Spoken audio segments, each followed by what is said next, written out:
Gustavo Gayer. Jaque Moraes me proibiu de visitar o mito. A verdade que ninguém te conta. Imagine acordar um dia e descobrir que não pode visitar o ex-presidente, porque um ministro do STF disse que isso é perigoso demais. Atenção, porque esse limiar entre liberdade e controle pode estar mais próximo do que você pensa. Jaque Moraes me proibiu de visitar o Bolsonaro. Esse vídeo é apenas para o mito. E agora prepare-se. O que você vai ouvir pode virar o Brasil de cabeça para baixo. Amanhã começou como todas. O celular piscou com uma notificação. Proibido visitar Bolsonaro, dizia o título. No meio da redação, um jornalista gelou. Era real. Um ministro do Supremo Tribunal Federal, Alexandre de Moraes, determinou que o ex-presidente em prisão domiciliar não podia receber visitas, salvo de advogados ou familiares autorizados pela corte. O silêncio dessa ordem ecoou como um recado. Nada mais era permitido. A política, pensou ele, tinha virado um teatro obscuro, onde a liberdade era apenas peça de ficção. E o personagem principal, ele próprio, queria entender como isso chegara a esse ponto. Desde os atos de Brasília, em janeiro, lembramos o fogo, o caos. Bolsonaro caminhava sobre um fio, preso no próprio lar, monitorado por tornozeleira eletrônica, cercado por imposições que pareciam saídas de um romance distópico. Nada de celular, redes sociais, contato com embaixadas ou eventos públicos. E, quem ousasse visitá-lo, precisava da anuência do STF, uma máquina judicial transformada em prisão política clandestina. O mito, que antes dominava branches e redes, agora mal podia receber a visita de um antigo aliado. A política brasileira se tornara um enigma de vigilância e silenciamento. Mas os ventos mudaram.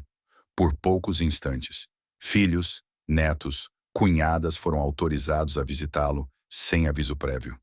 O ministro relutou, mas cedeu. Sessões rápidas nos dias de semana, durante o dia. Nada de celulares, nada de fotos, nada de redes. O mito respirou. A imprensa registrou o momento com imagens austrais, quase poéticas, mãos se tocando pela cerca invisível. Foi o lampejo de uma liberdade quase esquecida. O jornalista sentiu uma pontada de esperança. Talvez ainda houvesse lugar para a humanidade nesse xadrez judicial. Aliados se apressaram a agir. Deputados, governadores, vice-governadores pediam visita com veemência. Cada encontro era cuidadosamente marcado. Dia, horário, apenas uma pessoa por vez. O jornal anotava cada passo como se fora um pregão silencioso de fé. A sucursal informal de arrombamento na democracia parecia ceder. Por pouco tempo, num mundo onde até visitar virou luta, o simples contato humano se tornava ato político. E cada visita era um grito mudo contra o banimento de sua própria voz. Enquanto isso, a justiça brasileira despejava suas decisões sem hesitar. E lá fora, os Guatemala reagiam com força. Sanções, Magnitskys, vistos revogados. Moraes foi incluído por suspeitas de ser juiz e júri nesse infindável embate de narrativas. O Brasil parecia suspenso entre cruzes diplomáticas. Um ex-presidente interditado, um ministro sancionado por sequestrar liberdades civis e um país inteiro no limbo. O jornalista sentiu o peso da história contada às pressas, com prazos estourando.